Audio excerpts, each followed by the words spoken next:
Before I begin, please join me for a moment of silence for the courageous Iranian people who paid the ultimate price for freedom over the last 2 weeks.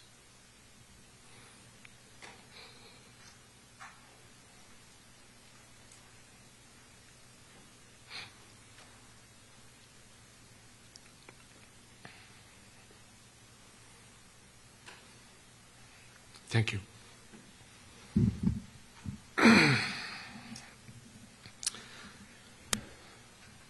The truth is now undeniable.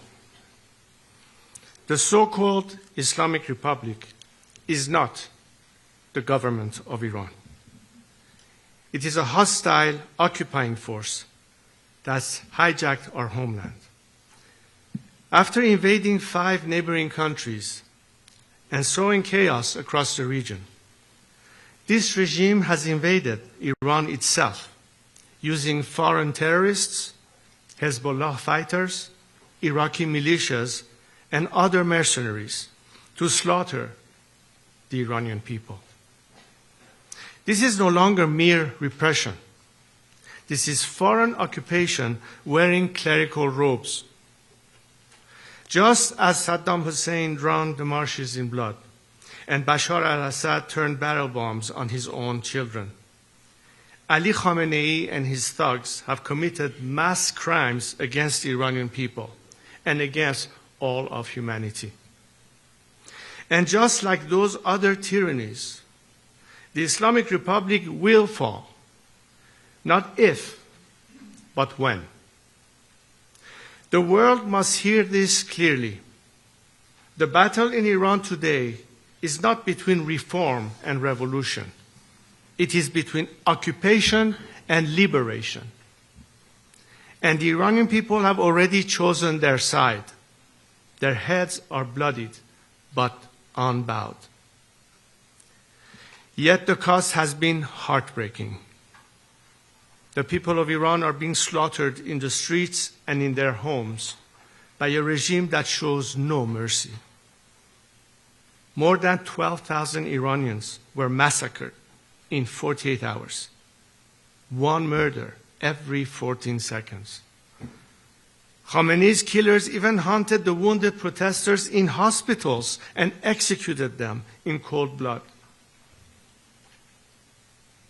The regime collected piles of bodies with dump trucks and forced worried families to search unlabeled body bags.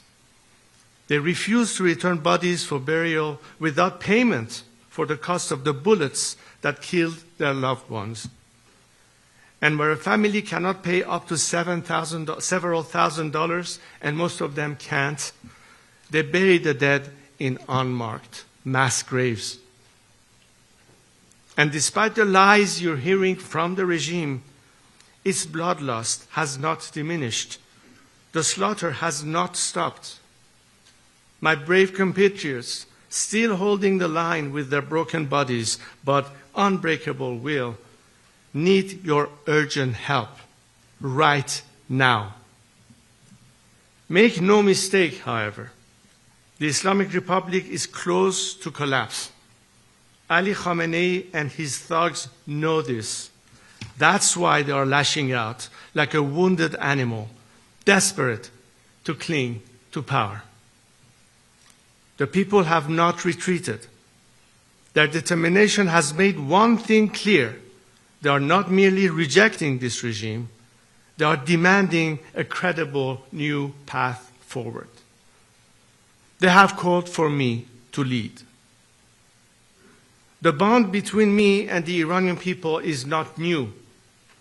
It's been with me since birth, and it cannot be broken. Even in exile, I pledged my life to the service of the Iranian nation. When Saddam Hussein invaded Iraq, I volunteered as a fighter pilot to defend my country against his invasion. Today, as my compatriots call on me for leadership, I reaffirm my lifelong pledge by stepping in to lead the movement that will take back our country from the anti-Iranian hostile force that occupies it and kills its children. I will return to Iran. I am uniquely positioned to ensure a stable transition. That's not my opinion. That's the verdict delivered loudly and clearly by the people in the face of bullets. Large sections of the army and security forces have already refused to participate in the killing of civilians. They have whispered their loyalty to me. Tens of thousands have already signaled their readiness to defect, and this process has been underway for months. What's clear is both the public and members of the military see me as a national figure who can unite all opposition forces from every background, ethnicity, Republican and monarchist, right, left, and everything in between. I have a comprehensive plan for an orderly transition which is ready to be implemented immediately. The Iranian people are taking decisive actions on the ground. It is now time for the international community to join them fully. Today, I ask the world to do 6 things. First, protect the Iranian people by degrading the regime's repressive capacity, including targeting the Islamic Revolutionary Guard leadership and its command and control infrastructure. Second, deliver and sustain maximum economic pressure on the regime, block their assets worldwide, target and dismantle their fleet of ghost tankers. Third, break through the regime's information blockade by enabling unrestricted internet access. Deploy Starlink and other secure communications tools widely across Iran, and conduct cyber operations to disable the regime's ability to shut down the internet. Fourth, hold the regime accountable by expelling its diplomats from your capitals and pursue legal enforcement actions against those responsible for crimes against humanity. Fifth, demand the immediate release of all political prisoners. Sixth, prepare for a democratic transition in Iran by committing to recognize a legitimate transitional government when the moment comes. Supporting the Iranian people is not an act of charity, nor is it unwarranted interference. Global stability itself depends on the removal of this regime. Its 47 years of exported terror, nuclear threats, and regional chaos must end. This does not require putting boots on the ground. The Iranian people boots are already on the ground. They are the ones marching, sacrificing, and fighting for their freedom every single day. What they need from the world is resolute, targeted support to protect lives, amplify their voices, and hasten the collapse that is already underway. But let me be clear, with or without the world's help, the regime will fall. It will fall sooner, and more lives will be saved if the world turns its words into action. A free, democratic Iran will not be a source of endless crisis. It will be a pillar of peace, partnership, and prosperity for the Middle East and beyond. The choice is clear. Stand with the people now, or watch the cycle of instability continue. As I have said to my compatriots, the noble and courageous people of Iran, particularly the young generation, I speak directly to you. Know that you have commanded the world's attention and admiration. History itself stands in awe of your bravery and your sacrifices. You are the immortal guard of Iran. Continue the fight as you have done so far. Do not allow this regime to create the illusion that life is normal. After all the massacres, there is a sea of blood between us and the regime. The regime, through severe repression, killing, and cutting off communications, is trying to instill fear and terror in you and to make you despair of continuing the movement and struggle. But know that because of your steadfastness and fight, thousands of military and security forces have not gone to work so as not to participate in the repression. Save the name of all these criminals. They will be prosecuted for what they have done. Yet justice alone will not heal all the wounds, but it will open the door to healing and a national rebirth. As for the day after our victory, I have a clear plan for the transition to democracy. Millions of Iranians inside and outside Iran are united around these 4 core principles: Iran's territorial integrity, separation of religion and state, individual liberties and equality of all citizens, and the Iranian people's right to decide a democratic form of government.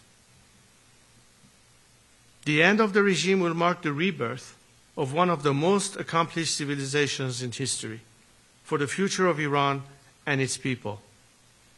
Iran is blessed with extraordinary human talent and vast natural resources. Our people are highly educated, producing one of the highest numbers of engineers in the world, with around 70% women. Today, the corrupt regime wastes these gifts.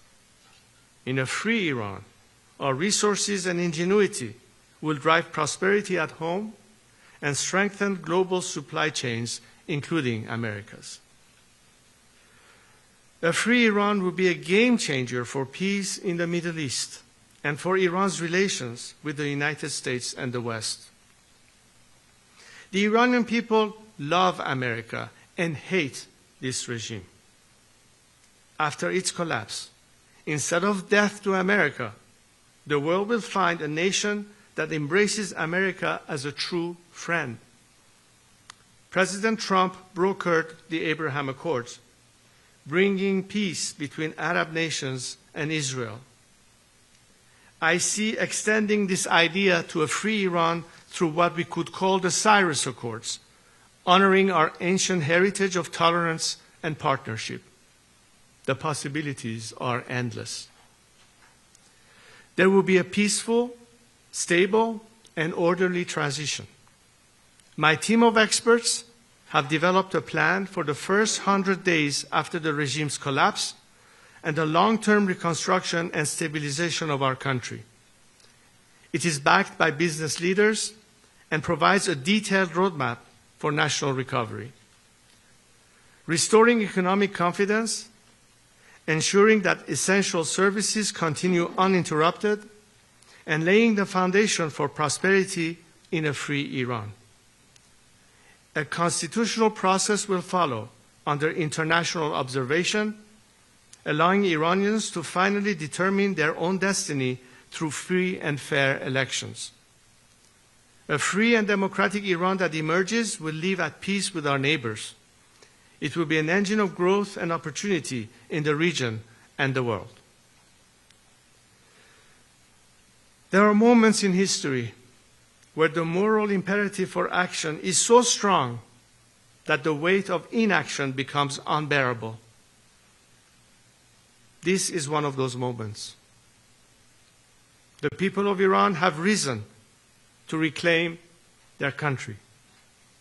History will honor those who stand with them. Long live Iran. Thank you.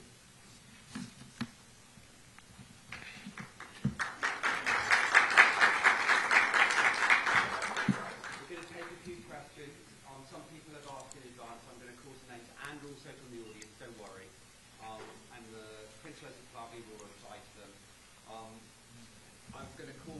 Firstly, Ardalan, who's first from Iran International.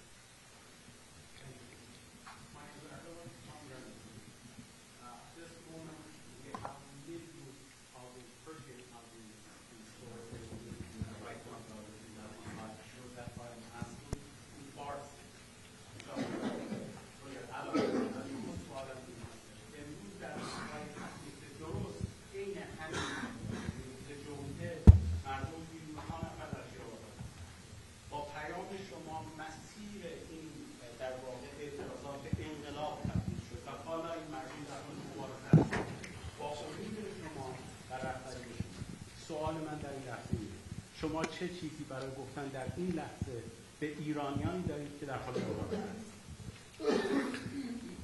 دیدیم که همیهنانمون با شهامت و شجاعت و با اتحاد و جمعیت میلیونی در خیابانها باعث عقب نشینی نظام شدند، به حالی که رژیم مجبور شد دست به سرکوب وحشتناکی بزنه و اون هم با استفاده از عوامل بیشتر خارجی تا عوامل خودش که خیلی حاضر نشدن برای سرکوب سر کار بروند. این نمونه و علامتی است از قدرت مردم و ضعف نظام. البته ما اکنون مواجه با شرایطی هستیم که نیاز به کمک هم داریم و برای همین هست که من به جامعه بین‌المللی هشدار میدهم که اگه بخواین جلوی جنایت بیشتری رو بگیرید، اگه بخواین جان کمتر افراد از بین برود و این حکومت زودتر سقوط کند به نفع آزاد شدن مردم ایران، بهتر است که سکوت را جایگزین عمل بکنید و فراتر از صحبت و سخن عملاً از این مردم حمایت بکنید که یک فرصت واقعی برای پیروزی نهایی داشته باشند.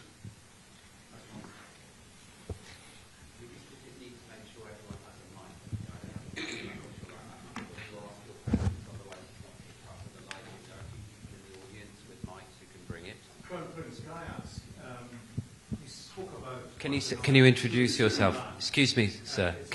Can you just introduce yourself then?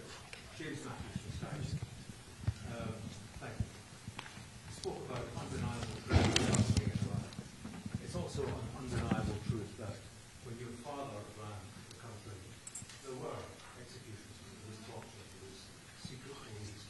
What would you say to Iranians today who are concerned that under your leadership they would be swapping one dictator for another? First of all, I let historians write history. I'm here to make history, not to write it. Second, you hear the Iranian people standing behind me and calling my name. This doesn't occur incidentally. They have known my track record. They know my unwavering commitment to democracy and human rights. This has been my position the day I started and remains my position to this day. They know they can trust me because they've never seen me waver from this. And ultimately, what I'm trying to make sure is the final element that will prove to the Iranians that are in full control of their own destiny, is to turn power back to them, a power that has been taken away from them by this regime, which we are fighting today. That's my commitment, and they can trust me on that. Bloomberg.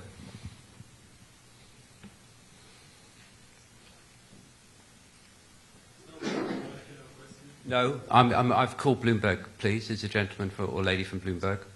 No? They asked a question. No, Reuters, please. Oh, there's a microphone just coming. Thank you. Hi, I'm Riley Johnson from Bloomberg. Are you having any further conversations with Witkoff or the Trump administration? Look, these are sensitive times, and I'm not going to discuss details of who I'm meeting with and what has been discussed. What I can tell you, however, is that there is strong support for the Iranian people, and I believe that President Trump is a man of his word, and ultimately he will stand with the Iranian people as he has said. Lady from DW. I'm with Deutsche Welle, Germany's international broadcaster. Thank you so much. I have two questions. We saw a slide there saying Donald Trump help. What exactly does this mean? What do you hope Donald Trump to do? And my second question is regarding Europe and especially Germany. What do you hope for Europe does to support your cause? Thank you very much. Thank you for the question. Well, clearly President Trump did say that if the regime was to hit the Iranian people hard, they would be faced with serious consequences. That the Iranian people have taken his word. as a man of his words, as I said. They know that unlike his predecessors that threw us under the bus one time, this president is not about to do the same thing. And that's very encouraging and empowering. Number two, you asked me about European countries. Look, we already are past the point of whether you should subscribe the IRGC as a terrorist organization or not. And frankly, I'm flabbergasted that there are still some countries that are not willing to take the next step, as if they are supposed to worry about how the regime would retaliate. This regime is on its last leg. It's about to collapse. And I think the world, especially the democratic free world, that champions freedom and human rights and equality of citizens, at the face of this regime brutal repression, should act now. I called for them to start acting as opposed to talking. We need your help. We need your action. We need to take all the steps that I've indicated in my opening remarks, all those 6 elements. Anything that can be done in that direction is a moral boost, and beyond moral boost, an actual act of support for a defenseless society and civilians that, as you can see, have been treated in the worst possible way. And the only hope they have is that their fight for freedom, their sacrifices, will be less loss of life based on your action to expedite this regime's collapse. That's what the Iranian people are expecting from you. And let me reiterate, as I said again, we're not waiting for you to act to continue our fight. We are. But imagine how much more we can protect more innocent lives from dying by acting and helping us today. These are critical moments that are game changers, not just for us Iranians, but for the whole world. This is what we need from you, so help us. Reuters. Microphone over here, please. Thank you. Humaira Pamuk from Reuters. In an interview a couple of days ago, President Trump actually expressed some doubts about your support inside Iran. How are you planning to win him over, convince him that you do have the support that you say you do? Also, you're talking about thousands of potential defectors, but the IRGC and other forces have hundreds of thousands. So how are you going to assert your control over this establishment? And are you anytime soon going to meet with President Trump? Are you making an active effort? Thank you.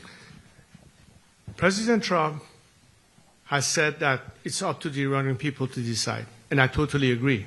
I've always said it's for the Iranian people to decide.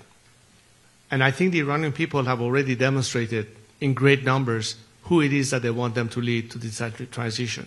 So I'm confident that I have the support of my compatriot, and it's for the international leaders to assess the fact on the grounds and see who is capable of doing that. I believe I can, and I have the Iranian people's support. And of course, if anybody in the world is willing to help the Iranian people achieve that goal, that's what I'm trying to do, to help them liberate themselves and attract as much support as I can internationally to be behind the Iranian people this time and on the right side of history. Now, as far as the defection goes, this campaign has started months ago. We started this, in fact, I announced it in another press conference I had in Paris a few months ago. Some of you might have heard about it, at which point we established a system whereby people who want to defect or want to access us or want to indicate their interest to join with us have a secure means of communicating their intentions to us. Since then, tens of thousands have applied. Many of them are from the security forces in Iran, police force, military, IRGC, and we are vetting them as we're speaking. And the mechanism for defection does exist, but most importantly is the principle of having an exit strategy. And on that I've said, anyone whose hand is not soiled in the blood of the Iranian people will survive regime change. We're not talking about de-Baathification. We're not talking about the disaster of post-Saddam Hussein, post-Gaddafi collapse. We're not going to have a failed state. And for me to be able to guide a smooth transition, I'm counting on security forces to be the element that keeps the country secure, protects people's lives and their livelihood, and be part of the solution. As a result, we have already seen people indicating their cooperation. We have already seen elements that refuse to be used as an instrument of repression, which is why the regime is now, as we speak, importing elements from outside the country to be the instrument of repression, as they're running out of their own forces to do that for them inside Iran. And all of this is the indication of the beginning of that collapse. Hopefully, by more support from the outside world, by a determined strike on the regime's elements that are the instrument of repression, as I stated in my opening remarks, in my opinion, that will expedite the process and will also increase the number of defections to be more rapid, so that we are not faced with remnants and pockets of resistance as much as possible. There's never going to be 100% defection, but there comes a point where the regime sees it's futile, and hopefully by then Khamenei will be joining Bashar in Moscow and will be rid of him. This gentleman here.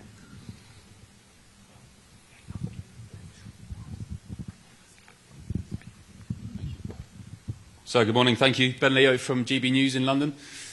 In London, sir, in England, we have Iranian sleeper cells on their way to the Israeli embassy accused of trying to blow up the embassy. We have a former Iranian government minister living in North London, living in a council house, actually, who supported the fatwa on Salman Rushdie, praised Soleimani, so on and so on. Why is it in Britain's interests, and indeed the West, for this Islamic regime to fall, please? No, I'm sorry, could you repeat? I want to make sure I understood your question. Could you repeat it, please? We have lots of Iranian sleeper cells and activity in London. Right. 3 people were arrested trying to blow up the Israeli embassy. Some months ago, there's a former government minister living in North London who supported Soleimani, backs the fatwa on Rushdie. We have lots of Iranian activity in the UK connected with the regime here in Iran. Sorry. Why is it in Britain's interests and the West's for this regime to fall? Right.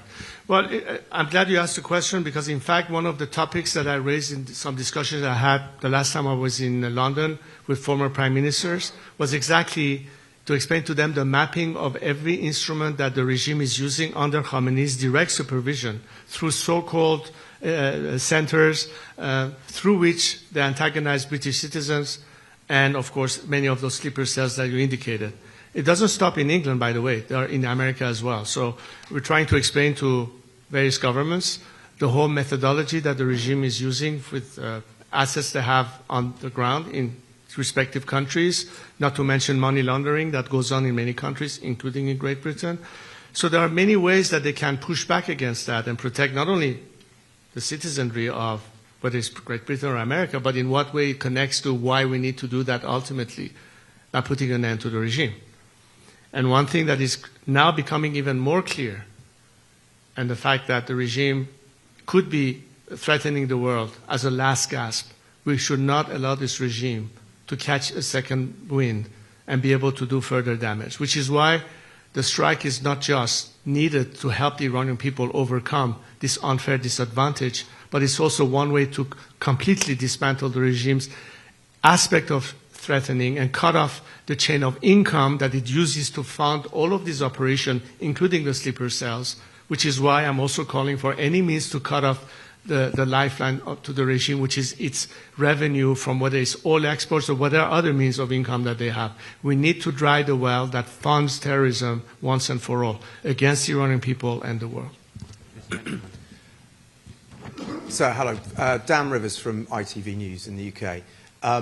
2 US aircraft carriers are heading, we understand, to the Gulf, and Donald Trump has said help is on its way, but they may take up to 10 days to get there, and meanwhile more and more people are dying. Are you losing faith in President Trump? I believe the president is a man of his word, as I said before. How many days it might take, who knows, hopefully sooner than later. But as I said before, regardless of whether action is taken or not, we as Iranians have no choice to carry on the fight. We're halfway across the river. There's no turning back. We will continue. The quicker the action happens, the more lives can be saved, and the sooner we can see the regime's collapse. So timing is, of course, important. And I would still believe in the president's commitment that help is on the way. But does he need to do something today, tomorrow, to help your fellow countrymen who are dying? I'm not the president's advisor. All I can say is that Iranians are, of course, right now as we speak, witnessing the kind of massacre that has been unprecedented in human history. And this is why the urgency becomes quite clear. The timing, I leave it to the experts to decide. All I can say is the sooner the better. Okay, I'm going to call now Ben Amini from Manitou. Microphone over here, please. Sorry, there's too much bright light. I can't see who is where. Okay, now I see you. Thank you. Thank you. علا حضرت از نخستین من بهنام امینی هستم از تلویزیون من و تو از نخستین روزهای انقلاب ملت ایران من و تو گزارش‌های متعددی از شهروندان دریافت کرد مبنی بر اینکه بخشی از نیروهای سرکوب در خیابان‌ها ایرانی نیستند. این موضوع گمانه‌زنی‌های درباره حضور شبه نظامیان خارجی به ویژه از عراق و لبنان رو ایجاد کرده. موضوعی که امروز با گزارش رسانه‌های بین‌المللی درباره ورود دست کم 5000 نیروی مزدور از عراق برای سرکوب مردم ایران جدی‌تر شده. شما به عنوان رهبر انقلاب ملت ایران این گزارش‌ها رو چطور ارزیابی می‌کنید و حضور اونها نشانه چیست؟ سپاسگزارم. ببین این دقیقاً علامتی است از ضعف نظام به مفهوم این که حتی عوامل خودی به اندازه کافی نداره برای سرکوب مردم و مجبور میشه از بیرون عوامل خارجی رو وارد بکنه. اگه این نظام امکاناتش رو داشت از نظر ایجاد رعب و ترس نیازی به وارد کردن عوامل خارجی نمی بود.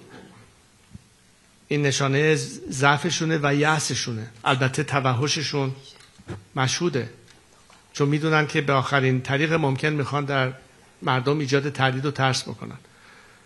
فکر کنم مردم ایران بر این ترس غلبه کردن. اما وقتی که میبینیم این نظام دست به این کار میشه اینجاست که جامعه بین‌المللی باید متوجه بشه که این نظام حتی حاضر عواملی از خارج بیاره بر سرکوب مردم خودش و تا این حد بقیه هست. به هر حال من فکر کنم که دنیا امروز تصمیم گرفته برای عکس‌العمل نشان دادن و به زودی شواهدش رو خواهیم دید. A quick translation for those of you who don't speak Farsi. The question related to the regime's importing foreign elements into Iran to use as a mechanism of repression. And I said that this is a clear indication of the regime's weakness, that it cannot even count on its own forces to do the dirty job, and it has to resort to bring people from the outside. But reason more for the world to realize that as this desperation act of the regime to try to brutalize its own people as a last gasp effort cannot be left unanswered, which is why we're calling for the world to help us out. Thank you. AFP, please.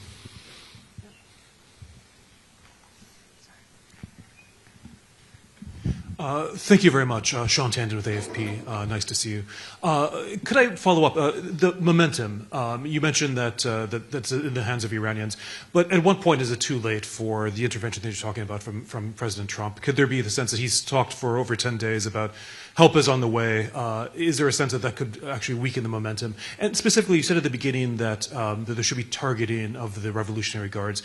Do you mean necessarily military strikes? How should the Revolutionary Guards be targeted? Thanks. Right. It's never too late.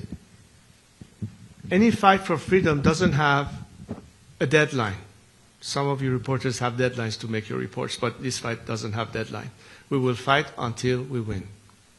That is the national will of the Iranian people. We are all going to fight until we win. The only question is, what are the elements that can expedite it? And the immediate issue remains, what will hurt the regime most? By dismantling its apparatus of state terror and repression. A lot of it are the regime's military, paramilitary assets, mostly IRGC targets. So I'm calling for a surgical strike on those means. And I think it should be quite obvious to any of you. How do you weaken a regime's first and foremost means of instituting terror at home or terrorism abroad? And all ties, the targets are quite obvious. You're not going to hit a factory or a school or a hospital. Clearly, it's obvious what the targets should be. And the regime knows it. And that's exactly what those who have to decide how to decide what should be the legitimate targets will decide upon it. I think the Iranian people naturally say the people who hurt us the most should be the first one to be targeted. And I think that it should be quite obvious what should be done, in my opinion. CBS.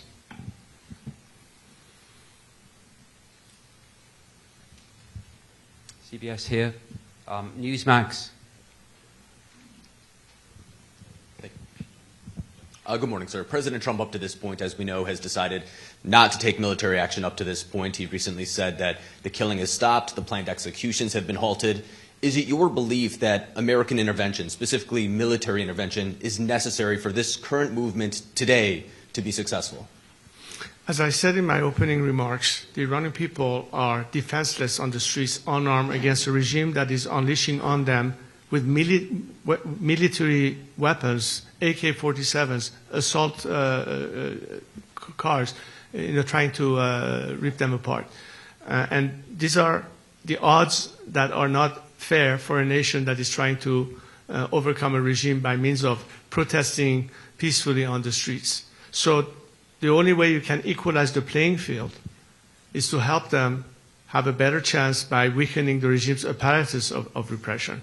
And these are mostly paramilitary institutions such as the IRGC. IRGC has been the main instrument of the regime's repression at home and terror abroad. So clearly, any strike on those entities will facilitate our task, will prevent more loss of lives, and will weaken the regime to a point that resistance will be futile. And we will try to encourage the regime's top echelon to ultimately depart, and the rest of society will know the regime is now totally crumbling, and we are prepared to collect the rest of them that will then rally around the people and stand with them, and hopefully we can enter the phase of transition. This is pretty much the scenario I see unfolding, but right now the decision is in the process of being made. I'm not going to speculate where it is right now. I'm not going to go follow every headlines that the news says in any news cycle. There's a lot that is happening and it's unfolding, and I'd rather not speculate. All I say is that if action happens, great. If it doesn't, we will still fight. The difference is it will be longer, costlier to us as a nation, more loss of life. And if the world does care about Iranian loss of life, then they better act and equalize the playing field for us, so we'll have a better chance to succeed with less casualties and less deaths in the process. Thank you. Robert Tate from The Guardian. Mr. Pahlavi, you have said you have a detailed plan to lead the transition when the regime falls. Does that include establishing a constitutional monarchy on the basis of the one your father was head of? Or do you foresee yourself as merely a transitional or temporary figure? And if so, how would that differ from the vow of Ayatollah Khomeini in 1979, who said at the time of the revolution that he would simply be a transitional figure who would return to home and would retire from active politics only to set up a repressive theocracy? I mean, can you give a pledge that you would not be a second Ayatollah Khomeini?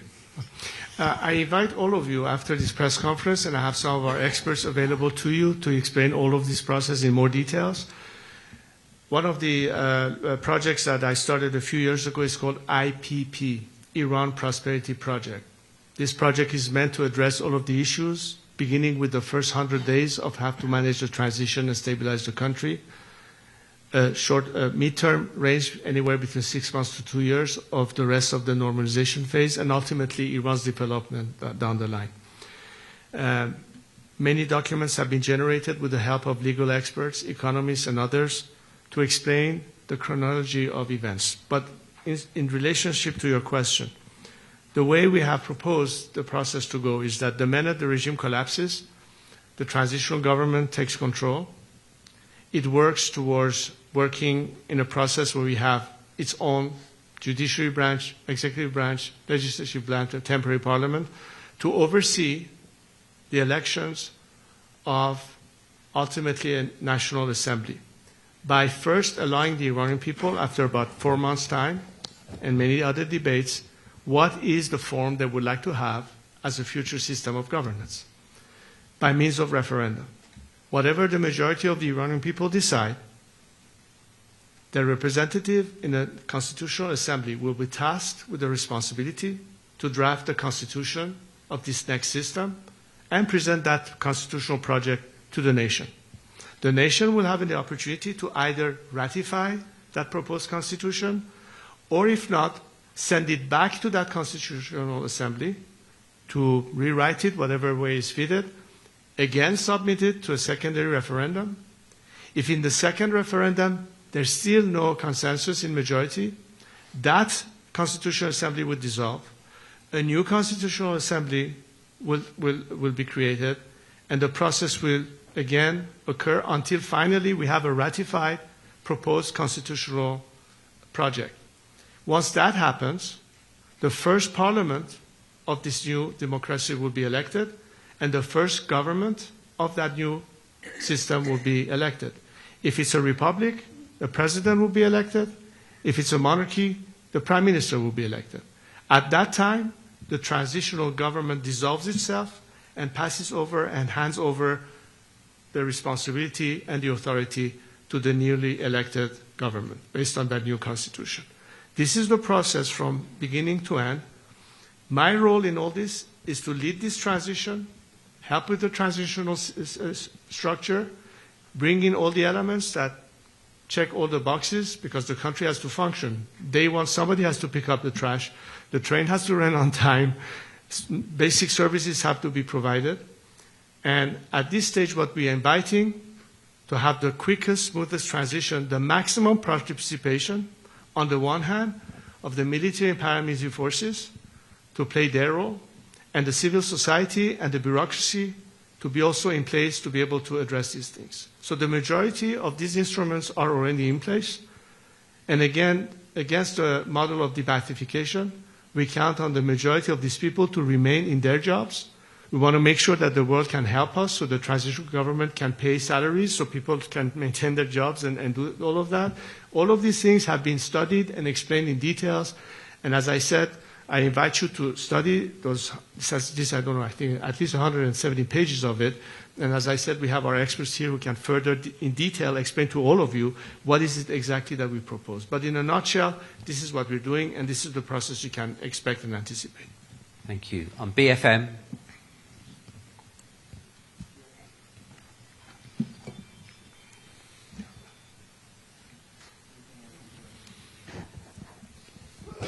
My name is Anton Hollard with BFM TV, French television. In France, the government has been criticized for being too soft by saying that the regime is too brutal. What is your message to the President of France, and what do you expect from him to put pressure on the regime? Thank you. Again, I think the more we have solidarity from the international community, and France is a very important country. The relationship that France has had with Iran goes back centuries. I know many French people. I know their sympathy and their appreciation and love of Iranian culture and whatever it is that we stand for. And we had very good relationship in the past. The question is, what is the behavior of this regime? Does it adhere in any simple way to the very principles that France stands for: égalité, fraternité, liberté, laïcité, all those main principles that we're fighting for.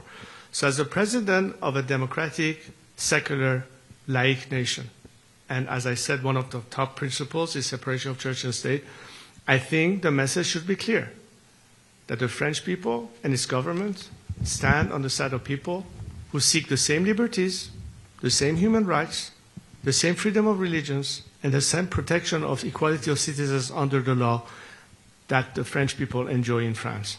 And we would like, as Iranians, to have it in Iran. So this is an important message. Are we continuing to go and appease a regime that is murdering its own people?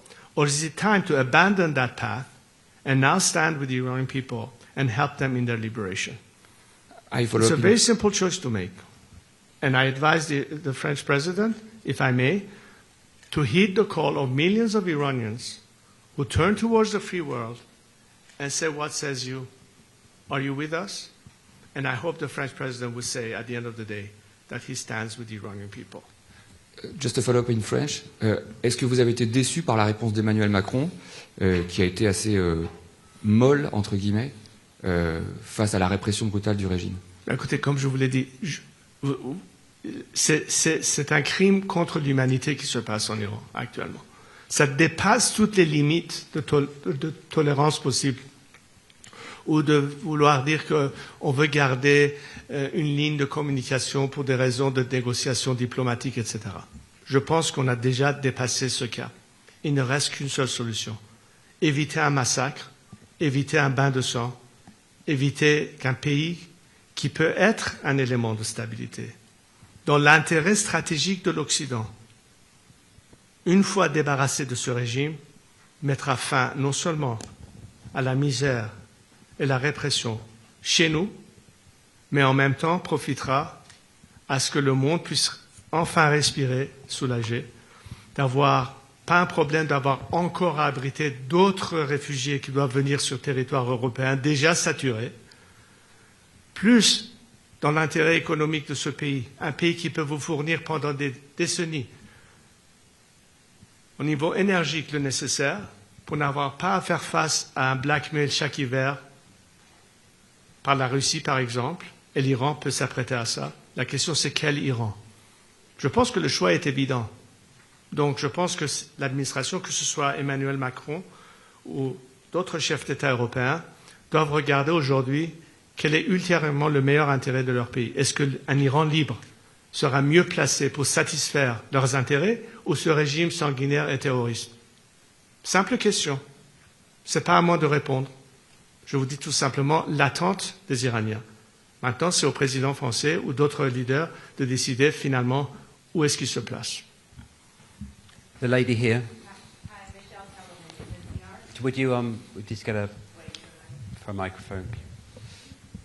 Thanks, Michelle Kellerman with NPR. You mentioned that you wanted to see the Ayatollah in exile in Moscow, but the Russians are providing political cover for the Iranians at the UN. Today, Putin called Netanyahu to, present himself as a peacemaker. What do you think the Russians are doing? Do you think Trump could believe the Russians in this case? Once the dust settles, as far as the Iranian people are concerned, and how in this game of geopolitics things sometimes unfold in one direction or the other, even Moscow is considering, what if this regime is no longer there? Then what? The Chinese are doing the same. They've been very quiet lately, not taking any position. So I'd rather not speculate, but simply say that a stable Iran, a strong Iran, a democratic Iran will not be antagonistic to anyone's interest, including Russia and China. What we want as Iranians is a fair deal. We don't want to be taken advantage of in lopsided, unfair deals that is against the national interest of Iran simply because a corrupt regime and weak is offering concessions left and right. We want to have a fair relationship with everyone. It's a normal interest for us to look towards the West, primarily because we are focused on democratic free nations to partner with in alliance and cooperation. And of course, our immediate neighborhood, which is why it is crucial for the world to understand that a different Iran will be committed to cordial relations with our immediate neighbors, with Israel, with the Saudis, and the rest of them in the Arab world, and the rest of the countries in our immediate neighborhood. And that extends to everybody else, provided, of course, that we as a sovereign nation are able to protect our liberties and our rights. And will deal accordingly and reciprocally with anybody respecting that, based on mutual respect. That's the end of the subject. So whatever we see now happening depends on the clarity of the ultimate outcome. The more the Iranian people are empowered, the more we can then tell the world, we as Iranians, unlike this regime, are committed to peace, are committed to stability, are committed to improve the lives of people by means of trade, commerce, cooperation, and everything else that this regime has taken away from us. Iran today should have been the next South Korea of the Middle East. Iran at the time had 5 times the GDP of South Korea. Today we have become North Korea. Not because we don't have the human resources, not because we don't have the natural resources, but because we have a governance that doesn't give a damn about the people and the livelihood, that have exploited our nation and its resources, that has impoverished our nation while funding radical extremist terrorist groups and proxies in the region and beyond have outstretched their arms all the way to Latin America and are still standing there only because the delay in their collapse was a result of appeasement. The game changer is enough is enough. The game changer is these people deserve better. And they have proven that unlike this regime that hates the Western world in particular, and particularly the United States, that wants to wipe off a country off the map of the world, we as Iranians are committed to a different future. I went to Israel 2 years ago to show that we are the descendants of Cyrus the Great, who 25 centuries ago helped Jewish slaves be freed from the Babylonian government, helped them rebuild the temple in Jerusalem, a country that in the Second World War period gave refuge to Jews escaping the tyranny of Hitler, a country that, unlike this regime, wants to have cordial relationship with the state of Israel and the rest of our neighbors, a country that holds high in our principles and values the first Declaration of Human Rights that Cyrus the Great provided, that was inspiring people like Thomas Jefferson and was included into the American Bill of Rights and Constitution or Declaration of Independence. We have pride in that. And the children of Cyrus are not telling you that we are committed to that. That's when I talk about the Cyrus Accords is in that spirit. This is not me saying it. This is our nation, its culture, its national identity. And this is your truest friend that is now being clobbered, as you saw in that video, by a regime that is un-Iranian and is a threat to all of us. And this is what's at stake, simply at the end of the day. So it's better for all of us to now think of how different the world will be with a liberated Iran. And this is our moment in time. This is Iran's chance to finally, after 47 years, liberate itself. And I hear people from across the world. I see how much sympathy now there is for Iranians, from Australia to Argentina to Canada to Sweden to many, many, many, many countries that are standing with the Iranian people. The people do. Now it's time for their governments to be online and on par with the expectation of various countries that are demonstrating their support for the Iranian people, and even they ask their respective governments to act. It's not just Iranians asking the outside world to act. People in different countries are beginning to ask their governments to act. And I hope that such governments hear their people and our people and stop listening to the regime that has been lying to them deceitfully and is hanging on to power by yet trying to find another opportunity to get out of this quagmire. Let's not give them that chance yet again. I'm afraid last two questions, BBC Persia and then NDTV. BBC Persia first. Is that BBC Persia? خشیار جانی به BBC Persian. شاهزاده من با اجازهتون فارسی سوال میپرسم. شما زمانی که تظاهرات بود در ایران در زمان پس از مرگ مهسا امینی صحبت از اتوبوسی کردید که از همه دعوت کردید سوار این اتوبوس بشن.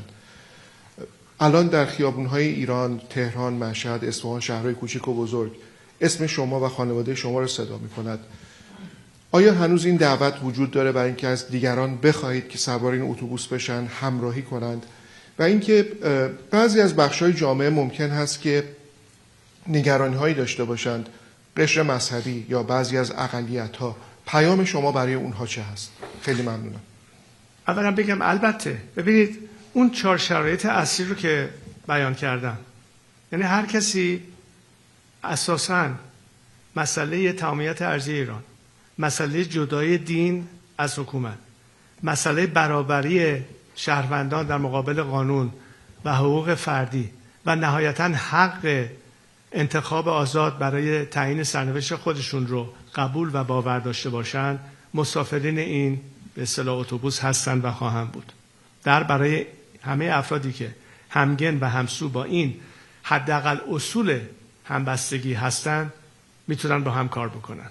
نمونهش این بود که چند ماه پیش در مونیخ در اون کنفرانس همبستگی داشتین واضحا دیدید که انواع اقسام جریانات، چپ، راست، پادشاهی خواه، جمهوری خواه، نمایندگان اقوام، نمایندگان اقشار مذهبی، ورزشکاران، هنرمندان، همه گونه طیف در اونجا بودن، چون بر اساس این اصول توافق داشتن. ما اکنون کسانی داریم، فرض بفرمایید خیلی هم مشخصا موضع‌گیری کردن.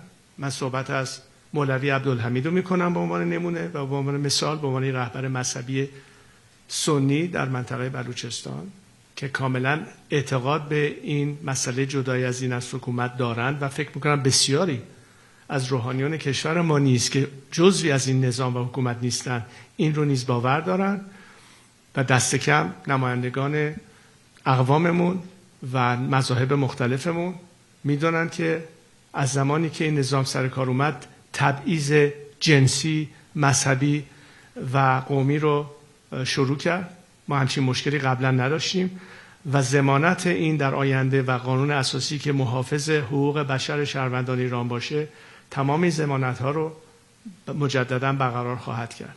بنابراین هیچ عاملی برای نگرانی یا از غافل عقب موندن یا حقوق برابر نداشتن آنن از بین میره و بنابراین در اون آینده خواهند تونست که در آزادی کامل و در برابری کامل شهروندان متعدد اون مملکت یکپارچه باشند.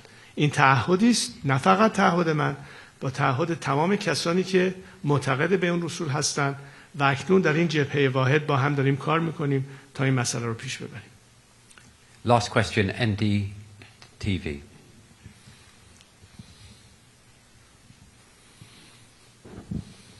Thank you, Crown Prince. This is Lalit Jha from NDTV. People of Iran has had a strong historical, cultural, and civilizational ties with India. What is the message? I'm sorry, you're talking a bit too fast. Could you please enunciate so I can hear you properly? Thank Lalit you. Jha, representing NDTV, an Indian news channel. Yes. People of India has had a strong cultural, civilizational ties with Iran. Yes. Right. Two questions. What is the message to the people of India, and what kind of relationship would you like to have with India? Thank you.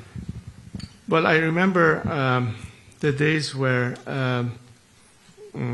of course, visits that we had, and I think Prime Minister Gandhi had visited Iran. I was very young at the time. So the relationship goes a long time.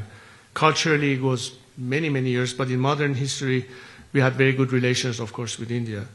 And it's natural, as I said, that a democratic Iran is committed to have the best possible relationship in the context of sovereignty and liberty, to have the best possible relationship with any country that adheres to the same values and can work with us and can partner with us in many different domains. And of course, it's a rich culture and a rich history that we observe in India as well. I think we can, as nations, be very proud of our heritage. And this could be a natural path to a very good bond and cooperation. Look, we have so many challenges to face in our planet. We have issues of energy, we have issues of population, we have issues of energy shortages, we have water crisis, we have so many different things. And that's where I think the world needs to really rise up and reach each other hands for cooperation. The four corners of this world have to remain connected.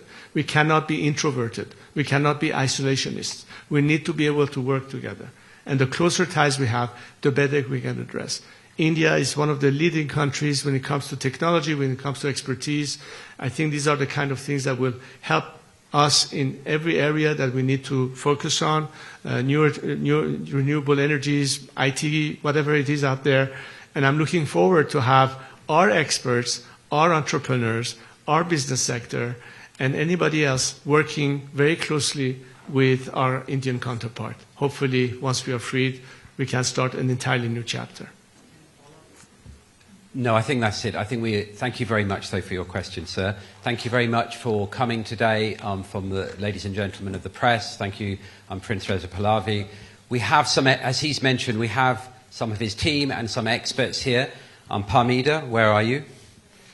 Parmida over there can field any interviews that people want to do with the experts, whether it's around the Prosperity Project or the situation in Iran, and we have human rights experts and a whole range of people that can do interviews if you would like to and just speak to Parmido. Thank you, Prince. Thank you all.